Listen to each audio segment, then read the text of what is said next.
Do you want to make your own podcast? Spotify has a platform that lets you make one super easily, then distribute it everywhere and even earn money all in one place for free. It's called Spotify for Podcasters. And this is the platform that I use because it makes it so simple to record and distribute your podcast all in one place using your cell phone. What you need to do is download the Spotify for Podcasters app or go to www.spotify.com/podcasters to get started. Hello, my name is Catherine Moore, social worker, mom, coffee lover, and founder of Social Workers Rise, where we inspire social workers to connect, expand their knowledge, and change more lives than they ever thought possible. I'm so excited you found my podcast. We will talk everything social work on every level from micro to macro. We will hear the stories of social workers who are doing big things, learn new skills, and most importantly, give you actionable steps to make a difference today. Let's go.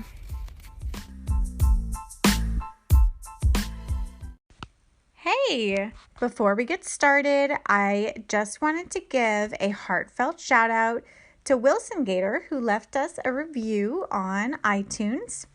It's called Not Even a Social Worker. I enjoyed listening to podcasts in areas I am not well versed in, and I didn't know what to expect jumping into one intended for social workers. This is one I ended up looking forward to following. Catherine not only brings a decade of experience to the table, she also delivers positivity, motivation, and a great laugh to the show as well. I've enjoyed listening to the guest speakers as they all derive from different roles within the social work community.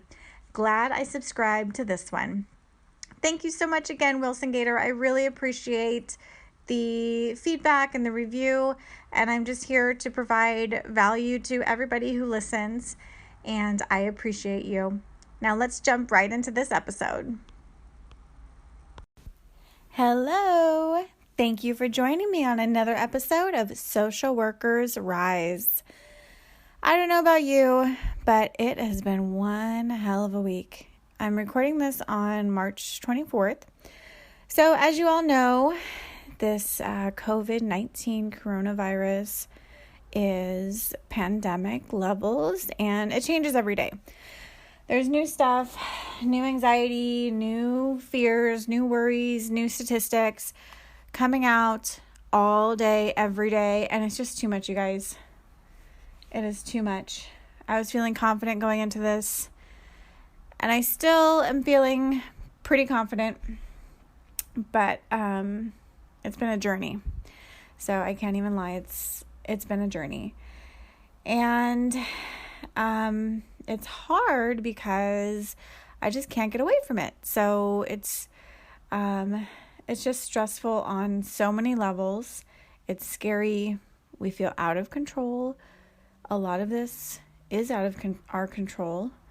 And it's really just had an impact in every area of my life, including work, my family, and the things that I do to de-stress and cope, which I like to go outside and be in nature and go in the hot tub, and they have closed all of those things.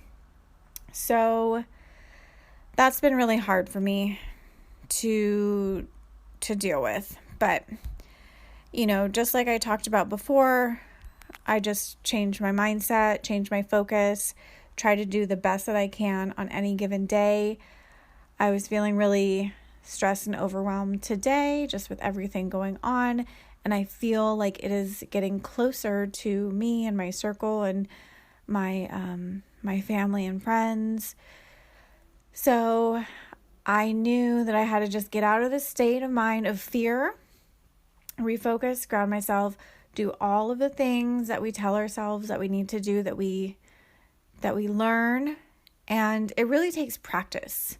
We can't just go to school, get our master's degree, get our bachelor's degree, learn all of these things, and then expect that they're going to work forever. It doesn't work like that. It's one of those things, our like our physical health, we have to work on it every single day. It's the same thing for our mental health. So our mental health, we have to continually work on it every single day. It's a muscle that we continue to grow, and we cannot just learn it once and do these exercises once and deep breathing once and think that it's going to be okay. We have to do it every single day. And today I had to employ a lot of different coping strategies and techniques. So I was like, okay, I've done some work. I went for a jog on my lunch break.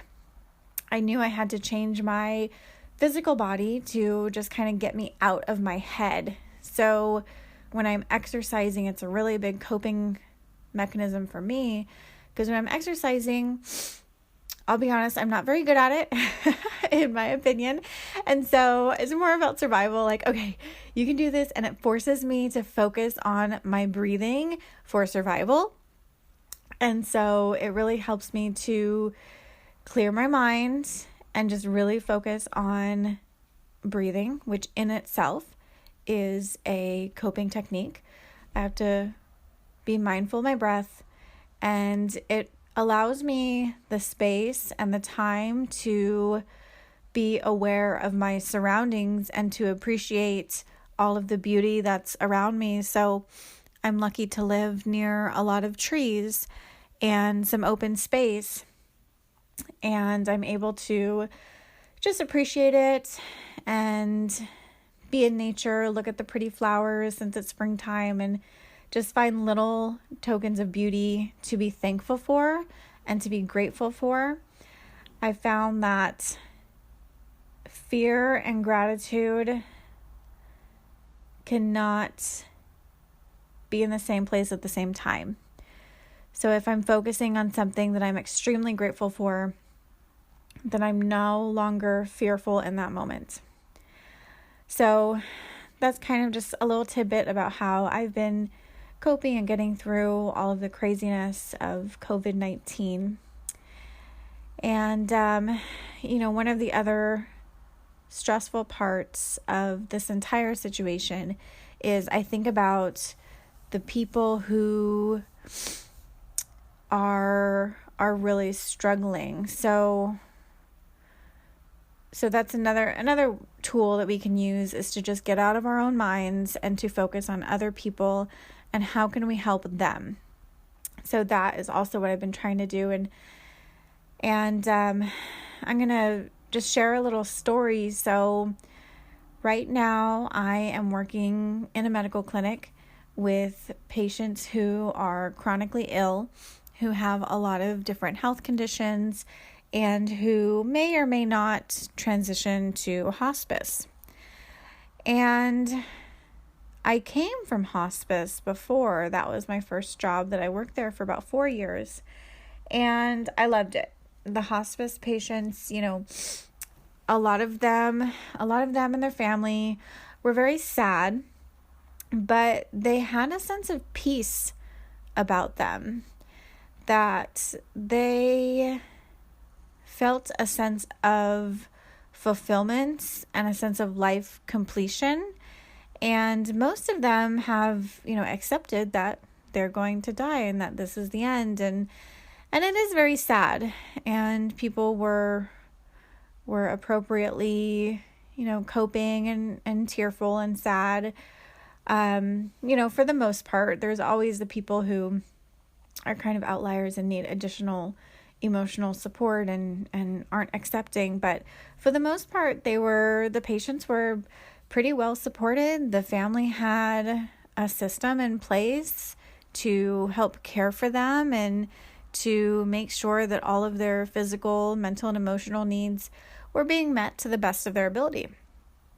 And so that was one thing. And then when I came to the palliative clinic, where people were not on hospice yet, maybe they're going through some treatment, maybe they have just some long lifetime illness that they've been trying to live with and cope with, I noticed a very significant difference between these two people and where they are in their life's journey. So the palliative patients, a lot of them were alone. A lot of them had very limited support systems. A lot of them who had less support systems needed more resources. So they needed the meal delivery, they need transportation, they needed all of these resources, counseling, in-home visits, things like that, because they didn't have the support system of the family to help provide these things. So the people who do have a big family involved, or maybe a lot of friends or nieces or nephews, or people in their lives who are able to help and be near and close. And it has nothing to do with money. It's just purely the relationships that they have and the quality of those relationships. Those people who have those relationships around them need less resources.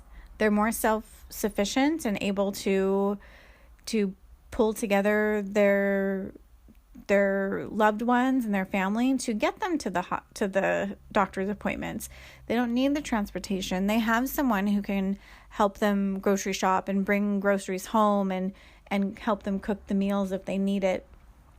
And so the people who came to the doctor's office as their method of socialization, those are the people that I'm most concerned about, because there are a lot of them who on a regular basis don't talk to anybody.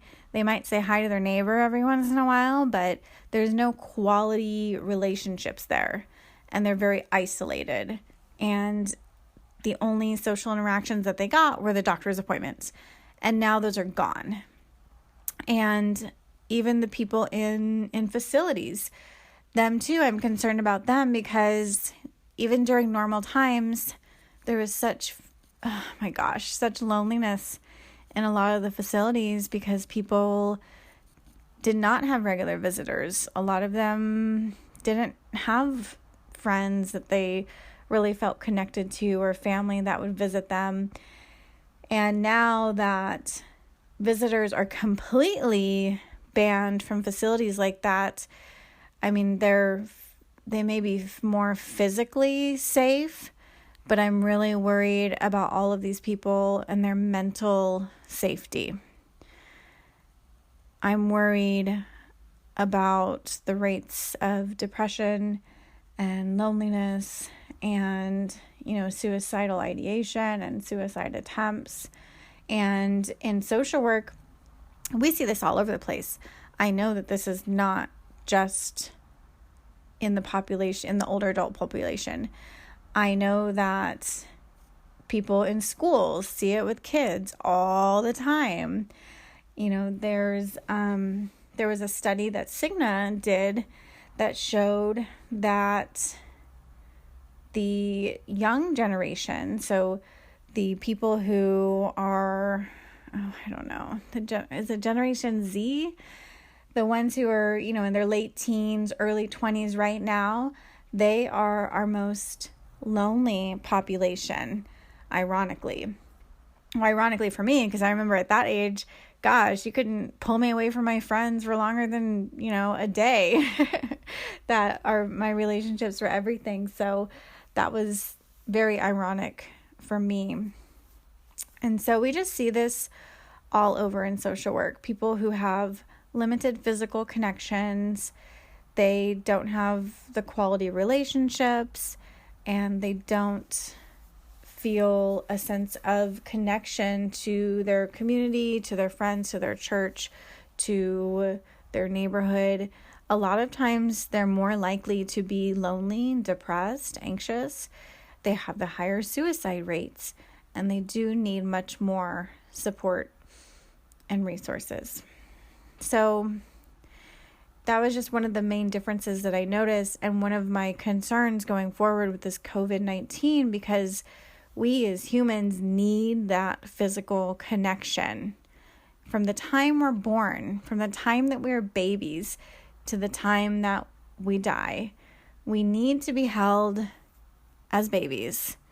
We've, seen the research come in that And even just know that babies need to be held and they need that physical touch and that physical connection to thrive and to feel safe and secure. Same thing when we are at the end of our lives. So many times the comfort that we provide to people who are on hospice involve the family members and their loved ones just holding their hands, putting lotion on their hands, just being there and being that physical touch. We're just made like that. Humans were just made like that. And it's a way that we are expressing our love and how we feel connected, safe, and secure, which is extremely important.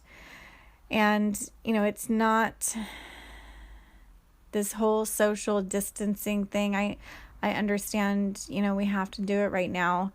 It's just hard. And even it's going to have just so many impacts. I'm kind of thinking long term. I'm always thinking long term because I overthink to a fault, but it's just who I am. So I think about all of these things and the systems involved and how all the systems affect us. And I'm thinking, okay, if this is how it is right now, what are we going to expect to see in the coming weeks and months as this thing plays out? Because everywhere I hear it's just going to get worse. So New York is ramping up to get ventilators, 20,000 ventilators. And the thing that breaks my heart is they're expecting to be maxed out and to have 20,000 souls unable to breathe on their own. And that just breaks my heart. So, and again, the whole physical connection thing, that's 20,000 people who aren't going to be able to feel that sense of physical connection. And it's just very important. Again, there's been research on the benefits of getting 8 hugs a day.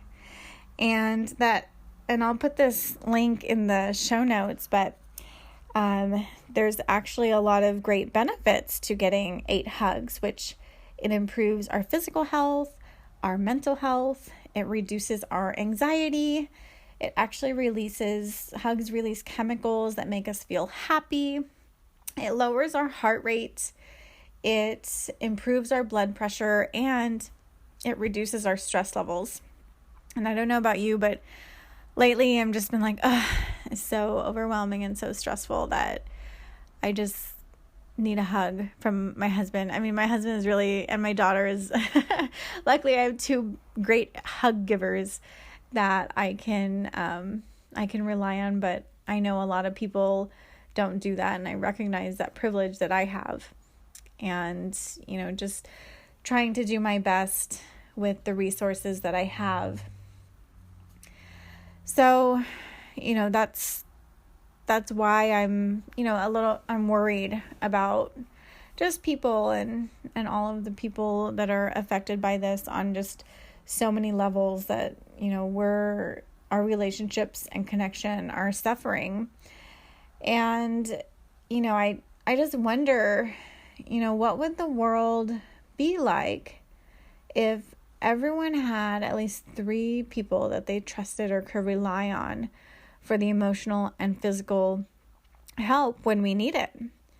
What would that look like and how would that play out, and what would that look like for our mental health? Would depression, would that decrease? How much would the loneliness rate decrease?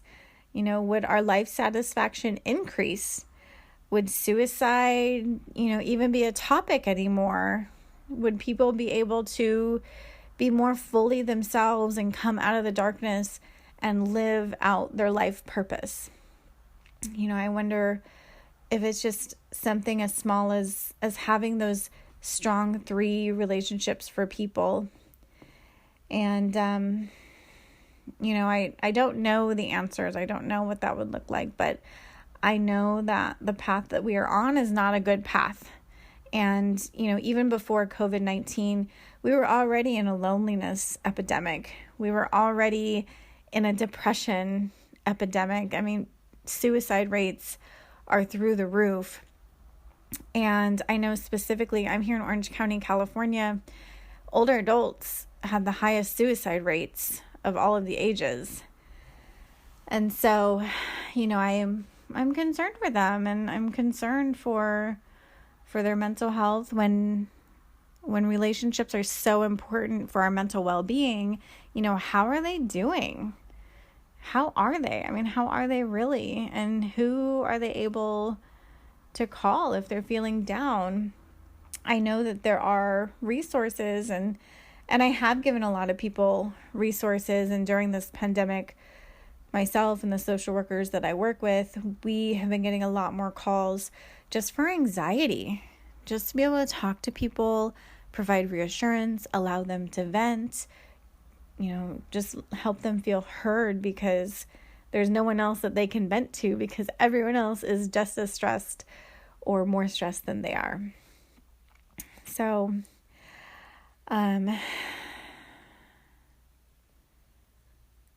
just looking at my notes here. I made some notes because there was a lot that I wanted to cover today. So I don't know, what that would look like even if everyone had 3 people that they can rely on. I know that that's very idealistic and probably not very realistic for some of these people, but, it just makes me wonder, would we need as many resources as we have now if we had really strong relationships with people? And then I also think too, what is the world going to look like if we continue down the path that we're currently on? If we continue to have a loneliness epidemic, if we continue to have high suicide rates, what is this going to look like in, when we come out of this epidemic? During this epidemic, like what does that look like as far as the COVID-19? How is that going to affect people's lives? What's going to happen a year from now, 5 years from now, 10 years from now? There's probably going to be people who experience vicarious trauma. If you're working in a hospital and you see a lot of people who have died, or if you tell people, I'm sorry, but there's no more beds for you, we can't help you, and that you're sending them away to die, and that's very traumatic, very extremely traumatic. And, I know that we're not prepared as a country to deal with the after effects of this disease, and that scares me as well. But it also is an opportunity for us social workers and mental health professionals to really step up and say, there's a problem here, there's a gap that needs to be filled. What can we do? How can I help? How can I contribute? Let's get out of our heads, start taking care of ourselves so that we can show up every single day and be the best person that we are made to be. We have the training, we have the heart, we have the knowledge, we have everything that we need. We just need to step up and say, what is it that needs to be done? What gaps need to be filled? Is the system working right now? Is it working for everyone? No. Who is it working for? Okay, that's great. Who is it not working for? Let's figure out a different way to do this so that we can help the people who are not being served, who still need that help. So I just challenge you to let's continue to rise up. Let's make some changes. Any change in the right direction will drastically help to shape our future. It's just like a golf ball, okay? I don't golf very much, but you'll get the analogy. So when you're golfing, you want to hit it in a certain way. If you make even just the teeny tiniest little adjustment to your positioning, the ball will start in the same place, but it will end up in a completely different spot. So even just making a teeny tiny little change can really, really make a huge impact on where we go in the future. So I encourage you, if you see gaps that need to be filled, if you see a population that's not being served, to step up, see what you need to do, see what we can do together. Together we're stronger. If we work as a family of social workers, we can definitely change the world and make some drastic improvements to the lives of the people that we serve. So I don't know what the answer is, you guys. I don't know. I'm trying to figure it out too. But I just know that, during this epidemic, I know that we talked about hugs. Please don't go hug people. I want to just tell you that right now. Do not go up and start hugging people. Please practice the social distancing and quarantine, all of the stuff that they tell you to do, all of the things, do it, okay? But what else can we do right now, today, to increase our relationships? Can you reach out to somebody? I know that for me, I have been calling my grandparents like double the amount of times that I normally talk to them, because I am concerned. They are those people who, my grandmother, she's so sweet. She volunteers at my niece's, or my cousin, yeah. She volunteers at my cousin's elementary school and helps the teachers there. Well, she's not able to do that anymore because the schools are shut down. And her other hobby was going to Costco. And so we're telling her, please don't go to Costco, Grandma, because she's like, I don't know, in her late 80s. Like, she's up there and she has some lung problems already. So she's in that high-risk population. But, day to day now, she's kind of just like, well, what do I do? How do I feel productive? So I just make sure that I call her extra now. Same thing with my grandfather.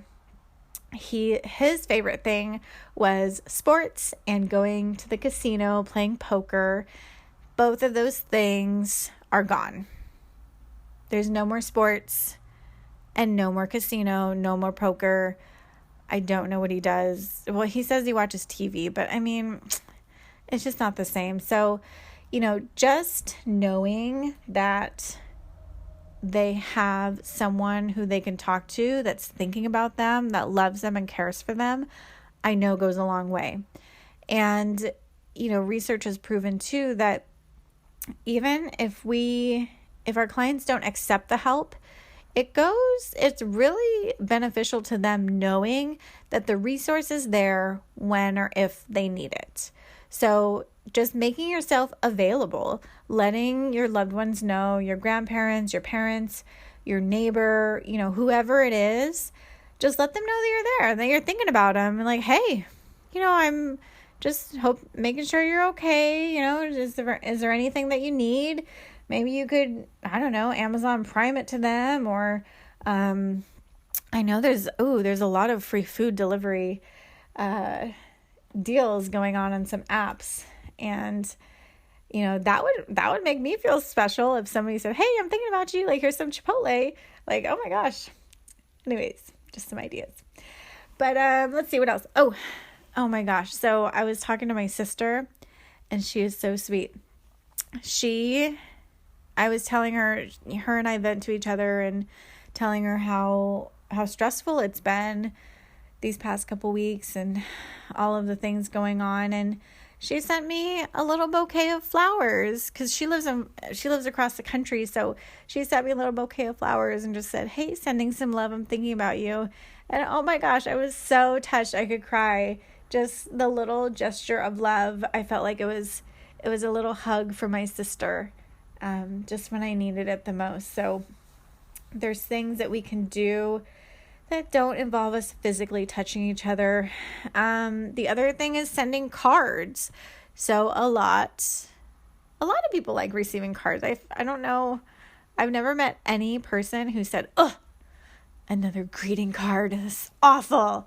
Like, I just have never heard that. So there's another idea. If you have some extra cards laying around, pull them out, wipe the dust off of them, and send them out. The post offices are still working, so write a little thoughtful note. Let them know that you're thinking about them and that you love them and you hope they're staying well and healthy, and if they ever need you, that you're here for them.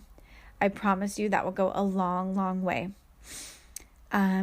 And I'm sure you have your own ideas of things that you could do for your own people. So I would love to hear what you are doing to make a difference. You can find me on Instagram at Social Workers Rise. But, just promise me one thing, that you're at least going to do something. Do something, even if it's sending a text message to somebody letting you know that you're there. Just do something, okay? I know that that's not a lot to ask. I know that you can do it. And I know that together we all can make a huge difference in this. So, we're not alone in this. I am here. We are coping. We are rising together. Okay? Until next time, take care. Bye.